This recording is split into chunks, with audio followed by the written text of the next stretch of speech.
Minute early, but from the sounds of the competition, it's time to get going. It's my pleasure to introduce Mark Overholser. He's the technical marketing engineer for Corelight. Some interesting facts here that I thought were worth mentioning. He's a former threat hunter, former security engineer, and former incident responder, and bringing a lot of good stuff for us. So without further ado, the floor is yours.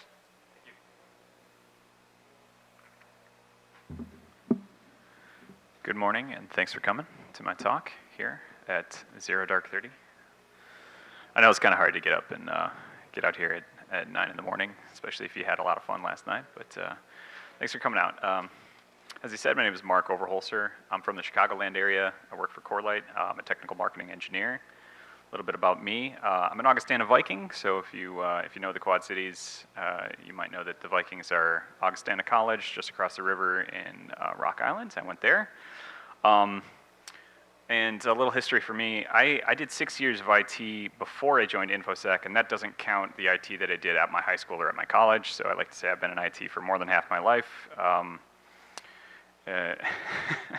I might look 14, but I was doing IT when I was 14, and that was 25 years ago. So it's been a while. Then I was the InfoSec team lead at Medline Industries for 2 years after I did 6 years of IT there in various roles. Then I was a solutions engineer at LightCyber for 2 years before they were acquired by Palo Alto Networks. Then I was 2 years Palo Alto Networks as a specialist on the product that they acquired. I left Palo Alto Networks to come to Corelight because I believed in the open source mission that we have of building an open source network security monitoring stack for the world to use. And I was there. I've been there for 5.5 years. The first 4.5 I was a solutions engineer, and for the last year I've been a technical marketing engineer. And part of that is that for the past couple of years I've gotten to ride along as a threat hunter in the Black Hat Conference Network Operations Center. So if you don't know, the Black Hat Conference builds its own network, basically everywhere it goes. And when I say builds its own network, I mean everything, like having a link delivered for the bandwidth for the participants, setting up Wi-Fi, switching, routing, network security, all of that. We build it all from scratch, and we do it in 3 days. So it takes a team like this. It takes a village, right? And if you look at that slide, that is from Black Hat USA 2024, this past season. And probably 10 of those people are actual Black Hat staff, and the rest are vendor partners that are brought in to help assemble the network. So it's not a paid gig.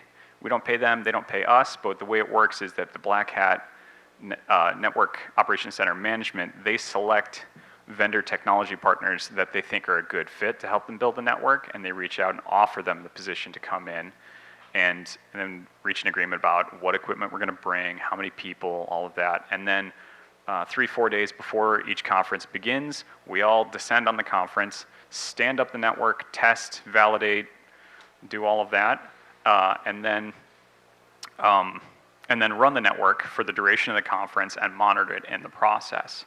So it takes partners like Arista, who provides switching and packet brokering, Corelight for network security monitoring, NetWitness until this last season provided threat detection and response. And their tour has concluded. Cisco provides Umbrella DNS and the secure malware analytics sandboxing, so we can detonate any executables that we see on the network in the Cisco secure malware analytics. Lumen and MyRepublic are bandwidth partners for various shows, and Palo Alto Networks providing next generation firewall and some other things, including their Cortex stuff. So we all get together and we build this. Right? And it really is that simple. It really is that simple, right? No, it's not simple, right? If you look at here, you see arrows going everywhere. And this is because when we stand this up, we try to integrate everything with everything. We try to test out all the capabilities that we can and sometimes build new ones on the fly at the conference. And this is, it's really useful for everyone involved, right? The conference benefits, but also all of the vendor partners that come in, they get to test integrations that they've been developing or work on developing ones on the fly in that environment, and the network provides a great place for us to test these sorts of things. So if your network diagram doesn't look like this, I don't know why not, right? So this is what the Network Operations Center looks like. We call it the fishbowl. And there's a wall there, a partition, and in front of the wall we have dashboards for attendees to come look at and browse through, and those are based on what's going on at that conference. That is live traffic that we're demonstrating there. And then inside, behind the glass, you can see people sitting around. Usually it's a little darker, we have the lights down, we have like techno music playing, maybe a movie going on the screen, things like that, because there's only so much you can stare at a wall of text for 6 hours at a time, right? You need to take a break here and there. And we're all just sitting at our computers back there and looking at things, looking at alerts, looking at logs, running investigations, etc. And we do also occasionally do tours. So people can come up and we will give them an orientation to what we're doing and talk about what we're doing, tell stories, things like that. I'll be sharing some of those stories today. Behind the glass, this is more what it looks like, usually. Lights low, screens blaring in our faces, sitting there, running queries, looking at the outputs, and trying to figure out what's going on. And some of that, like I said, is just looking at alerts that we're getting. Some of that is running threat hunts or doing analytics. Like one of our data scientists comes and he sets up a system that does a bunch of fancy, I'm assuming, linear algebra to take multivariate sets and reduce them down to 2 variables so we can chart them and things like this, and you can see, like, okay, here on the, it's this one. On the AP and switch management network, you see like a cluster here. Like these things all behave really similarly. And given the number of dots that are in there, that's probably the access points, right, that are spread around. But then we have another cluster over here, a small number of things. Those are probably more like switches, and then there's a couple things over here and a couple things over here that behave differently, and those are the sorts of things we would look at and say, what is that? Why isn't it behaving like everything else that we expect on that network, right? Now, we're doing this largely with tools from our open source roots. So Corelight, when we go in, we take Corelight appliances that we sell to our customers into the Black Hat Network Operations Center and use them to monitor the network. And these are based on open source tools that we help to maintain, like Zeek, which if you haven't heard of it, you might have heard of what it used to be called. It used to be called Bro for 20 years or so. It's renamed to Zeek. And that is a network security monitoring tool.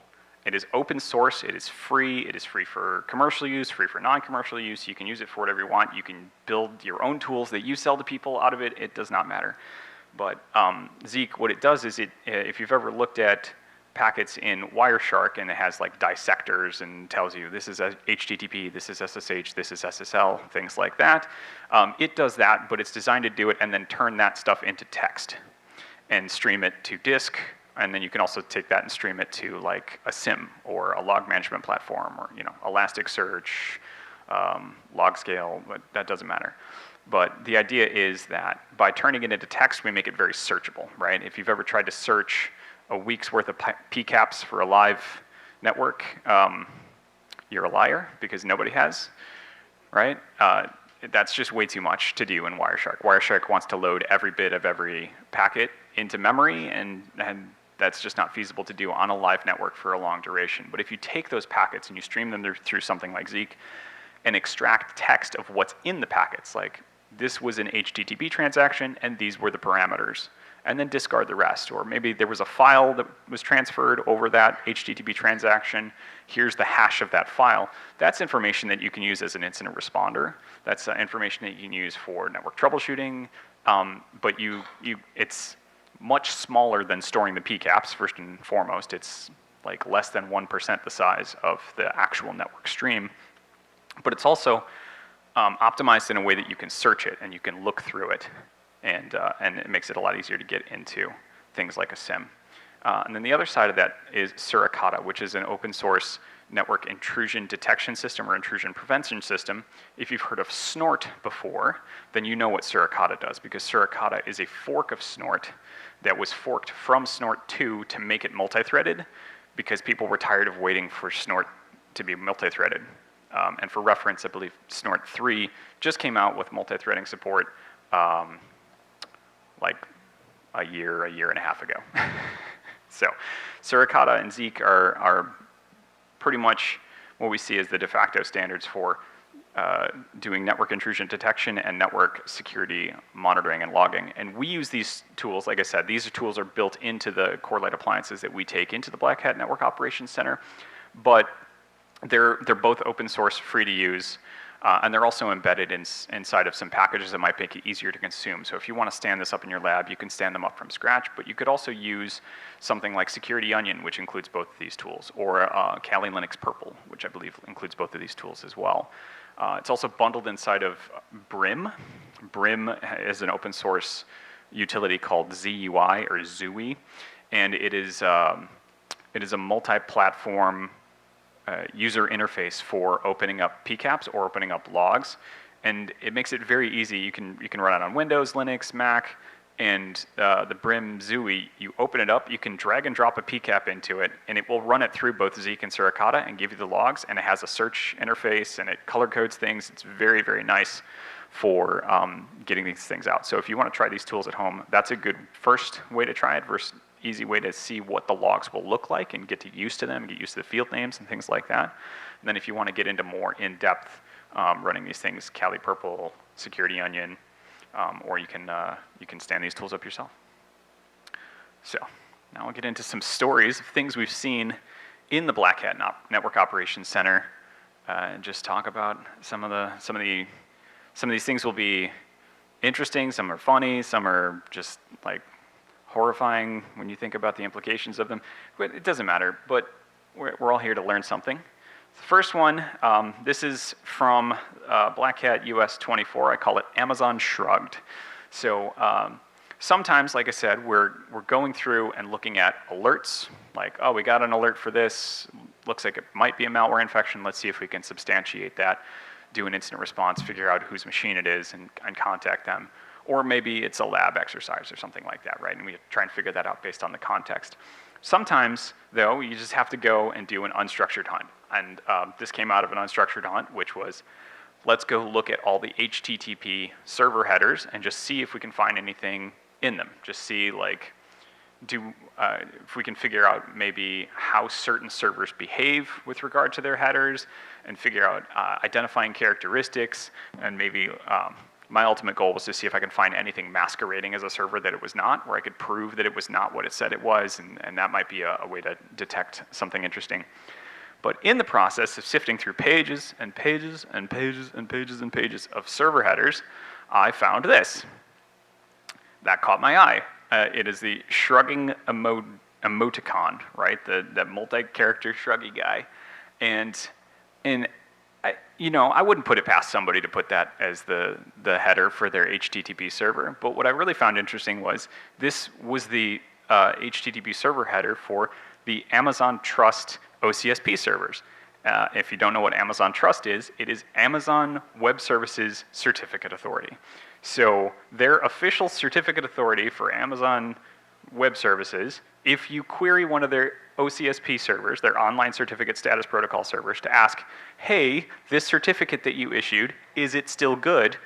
The server banner that's returned is the shrug emoticon, which is ridiculous, right? What do you mean? Why are you shrugging at me? I don't know what it means. I don't know if it means, they're shrugging because why are you still using OCSP? Or if it was because when they were developing this and writing it, one engineer slacked another engineer and said, hey, what do you think we should set the server banner to? And the second engineer replied with the shrugging emoticon, and the first engineer just said, okay, and copied and pasted it into the config and shipped it, and nobody ever double checked it. I have no idea. But it's there, and if you want to see it, you can go find it. Like I said, any of these servers, or really any OCSP server for Amazon Trust, if you query them, they will shrug at you. It drives me crazy, but it's everybody's internet, I guess. Another thing that we see very frequently on the Black Hat network is that pen tester's gonna pen test, right? And we sort of expect this. You go into the Black Hat conference, You get 20,000 people descending upon one area, and you teach thousands of them how to pen test, they're probably going to try and test it, right?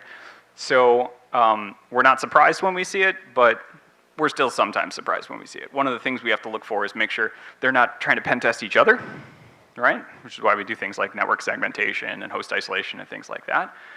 But you know, you get unfettered internet access on this. It's basically like a research network. We don't know ahead of time, like, oh, this is going to be classroom infrastructure, so that's got to be allowed, and this is not, and those sorts of things. Everybody can do whatever they want, which is why we watch.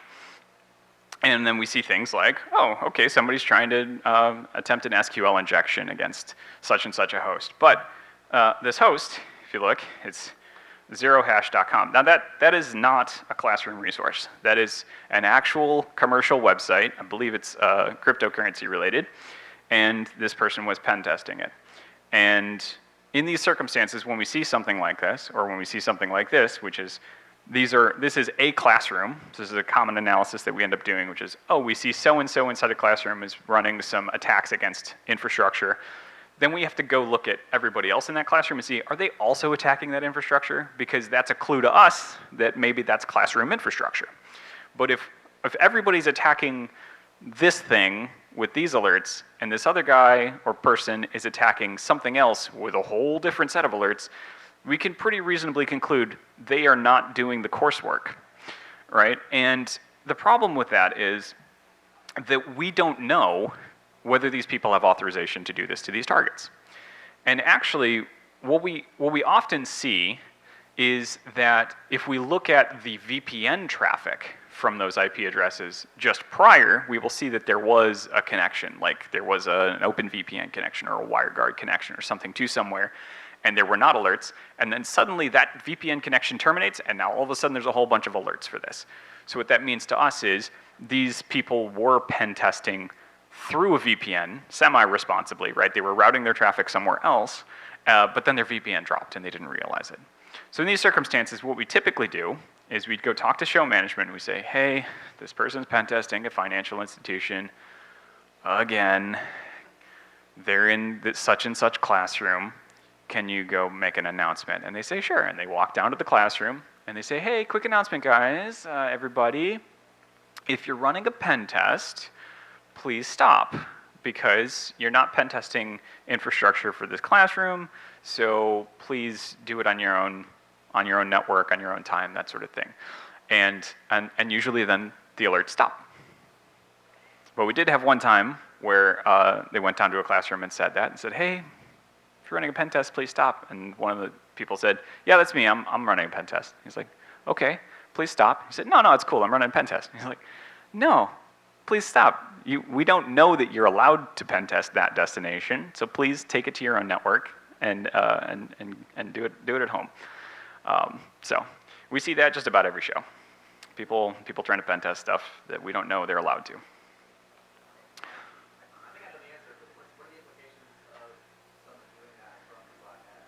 What are the implications of someone doing that from the Black Hat network?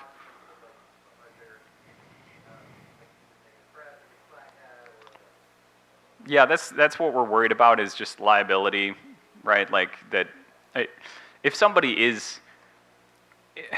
has an agreement through something like BugCrowd or HackerOne or one of those, or maybe a direct one-to-one agreement between them and the organization to issue a pen test, then it's technically authorized behavior, right? And in that case, nothing's going to happen. But we just don't know that, and we don't have time for them to like prove it to us so that we can say, okay, we're going to ignore that. So it's more like we don't want somebody to break into a network and then 3 months later get some sort of a summons and saying, hey,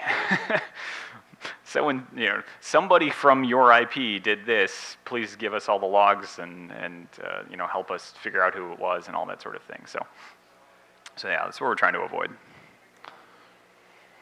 This next story we call Living in Synology, for reasons that will become obvious. It might be a little hard to read on this slide here, but during a threat hunt, one of our people found a connection to a Synology.me address on port 5000. And it's in the clear, as you can see. Like, there's the URI, and you can see things like there was a cookie ID in there, and the user agent is Synology OS file 4.17.1, so on and so forth. And what the implications of this is that if you have a Synology NAS, one of the options that you can set is you can set it to be able to have a dynamic DNS using a Synology.me domain, which Synology manages that domain. You connect to that, it pivots you into your NAS, which is reaching out to Synology's servers, right? So this is a pretty common thing that people might want to do, is to set up this service so that they can access their NAS remotely while they're on the go, right? Very convenient. The unfortunate thing is that encryption is off by default. You have to turn it on. You have to toggle it on, and then it will get a Let's Encrypt certificate, and will encrypt your stuff in transit. And this person clearly didn't. So what we could see then is they were taking photos on their phone, and those photos were being synchronized in the clear across the internet to their NAS back at home. So here's a picture of some Bushmills that they bought. And in this, you can also see things like the device make, like what phone they were using to take the pictures, and the latitude and longitude in the metadata of the photo of where they took the photo, which was near the conference. Well, actually, this photo looks like it was taken in their hotel room. So I can't tell you which room they were in. GPS doesn't have that kind of resolution, but it's still information that they probably didn't think they were revealing over the network. And so this is a reminder to always check these sorts of things, right? To go back and look at the network traffic after you set these things up. Remember, you can run these things for free at home and check your own network connection, especially if you're hosting any sort of home lab or anything out of your house, to look at this traffic and see what's happening with it, and make sure that you're not inadvertently sharing all your pictures of whiskey with the world. In other clear text that shouldn't be in the clear, we have a VPN that doesn't understand what P stands for. So another threat hunt. We do like to go looking for latitudes and longitudes in the network traffic, because we can identify apps that are misbehaving. And this is very hard to read, but here you can see a latitude and a longitude on that fifth or sixth line there. And this is mguard is the name of it. And you can see that from the user agent here, mguard app API.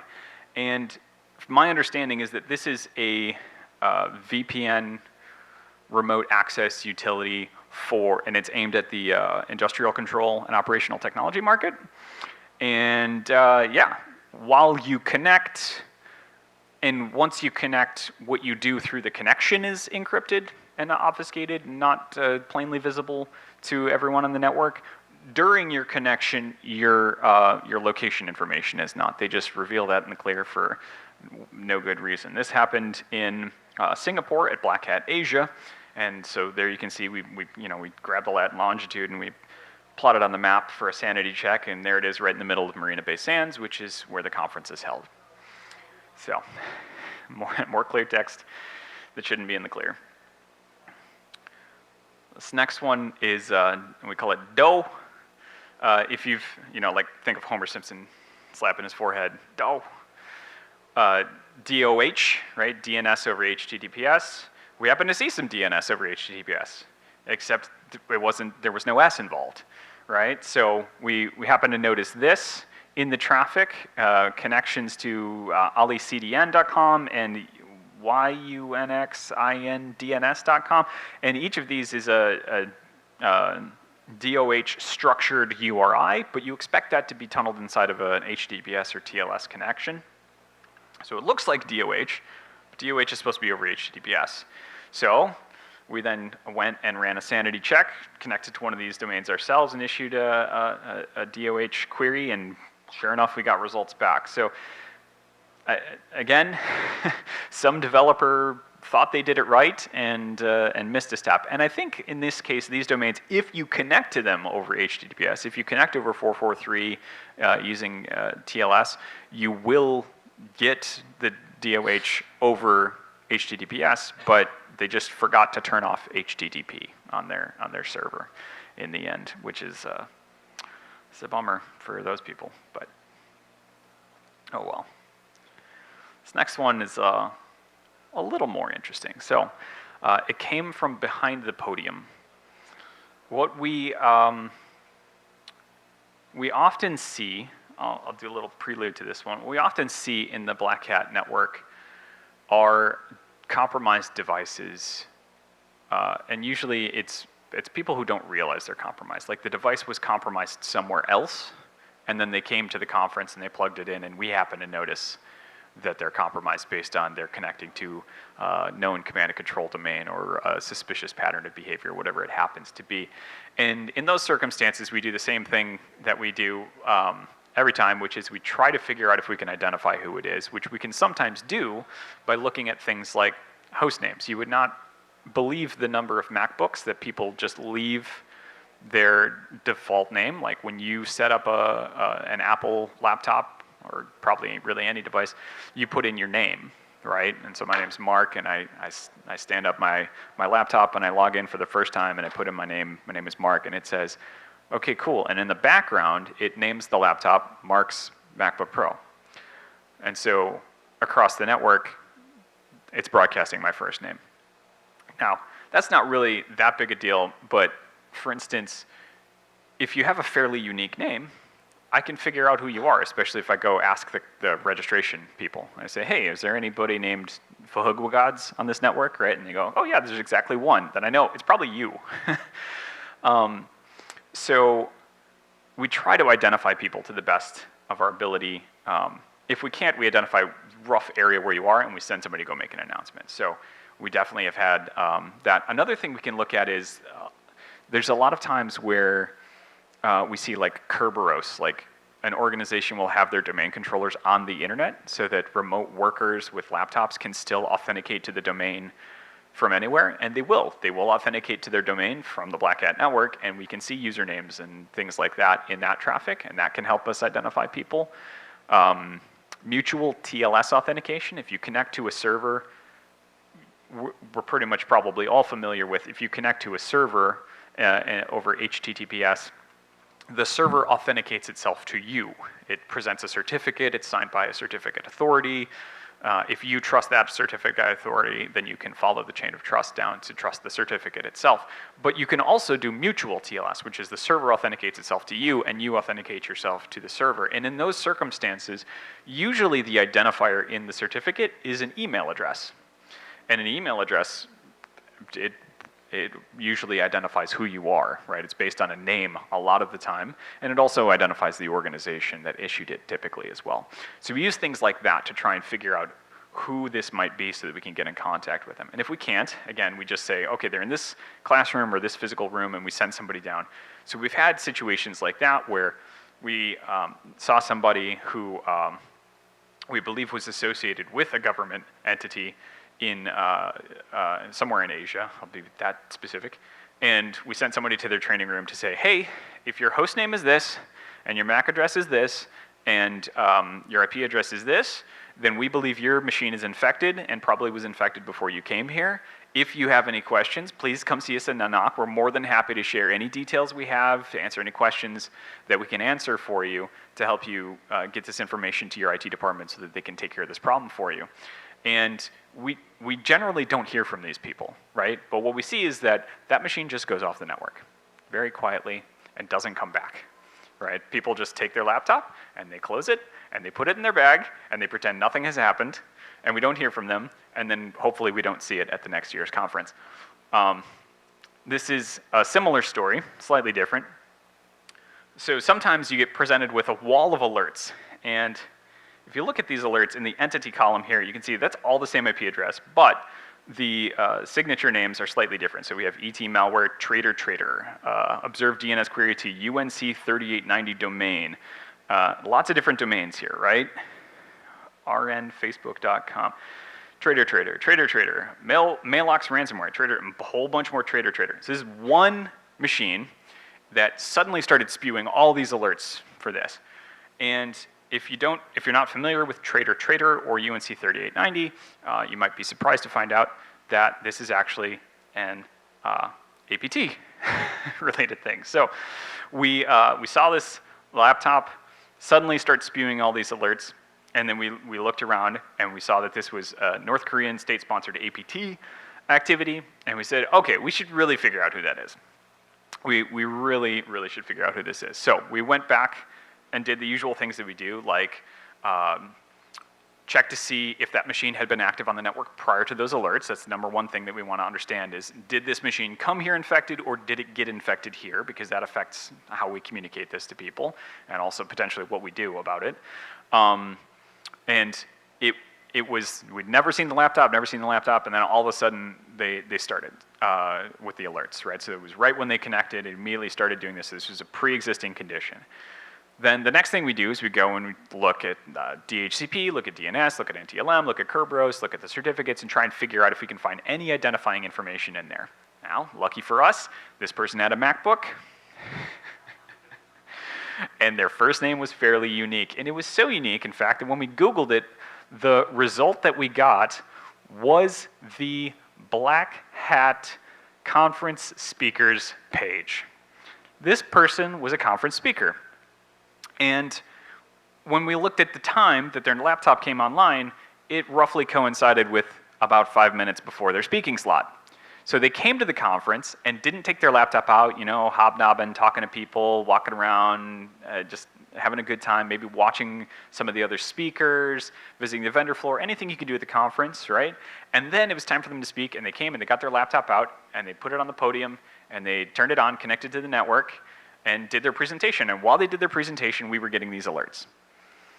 So by the time that, once we identified them, we then talked to management and said, hey, here's the situation.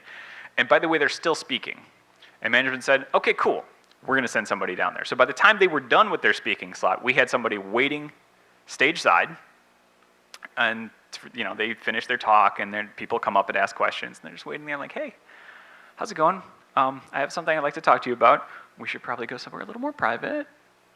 And walked away and went and had a conversation and said, here's the evidence that we have that your machine has been compromised.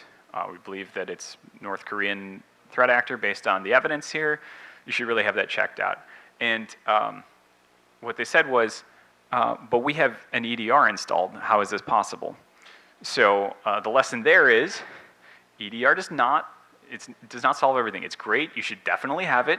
You should definitely use it. You should definitely rely on it. But you should not rely on it to the point where you stop looking at the network. Because if you look at the network, you'll find there are still some cracks here and there that people can get through. And it's just, it's best to belt and suspenders on that one. Some EDR are authorized C2. So another hunt. This one actually looks like we got some alerts for this one. Auto proxy request, wpad.dat, that's totally fine, but a suspicious post with a reference to Windows folder, possible malware infection, right? So if you see, is a common trend, malware droppers and other things, and Trojans and rats get onto a machine, some of the things that they do is they start uploading like lists of files, right? So that the remote actor can sift through it and say, oh yes, I would like a copy of password.csv, thank you. Or password.xls, I suppose is probably a better example. And so if you see reference to the Windows folder showing up in like a post request to an HTTP server, that's potentially worth looking at. An exe served over HTTP, packed executable download, right? Unusual port 135 traffic, potential scanner infection. And what we ended up doing is when we dug into the connectivity there, is that we found that this actually, like if you look in the URL, it says /EDR/telemetry, customer ID equals 1. So customer number 1 of this probably self-hosted EDR instance, reporting everything over HTTP, and this includes like, yeah, executables and all full paths of things just flown over the internet in the clear. So we asked the question, who knew that EDR stood for everything disseminated in real time? So again, trust but verify.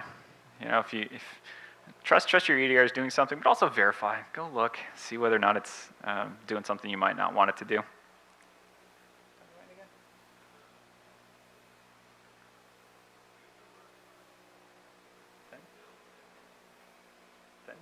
10 till? 5 more minutes? Okay, cool. This next one, in shambles, and the SSH there. So at this past Black Hat conference, H.D. Moore was there. And H.D. Moore delivered a talk on behalf of his company, Run Zero, Secure Shells in Shambles, where he and a colleague revealed a tool that they had written. Shamble, and is a research tool for connecting to SSH servers and gathering information about them, and attempting some low-level exploits and checking key strengths and things like that. Like it gathers a lot of information about SSH servers. They used this to scan the internet and look for open SSH servers and check to see, like, hey, how often is this happening? How often is that happening? How many servers are vulnerable to this or that? And they presented their findings. And on our research team, there's a guy named Ben Reardon, and he has done a lot of stuff with SSH, including creating a package for Zeek called Hash, H-A-S-S-H, which hashes things like what the client and server agreed upon, or what their preferences were that they asserted during the SSH connection negotiation. It's similar to JA3 if you're familiar with JA3 for TLS. It's like that, but for SSH. And so he said, oh, that's really cool. I'm going to go to that talk. I want to see what H.D. Moore has to say about SSH. So the talk is from 4 to 4:30. Ben goes to the talk. He watches the talk. He says, that's really cool. I want to see if I can detect it. So he goes back to his hotel room. By 5:15, he has the tool running in the lab, collecting traffic, looking at the PCAP. By 5:35, he has figured out how to detect it, and has figured out that he can also retroactively detect it based on stuff that he's already collecting in our Polaris sites.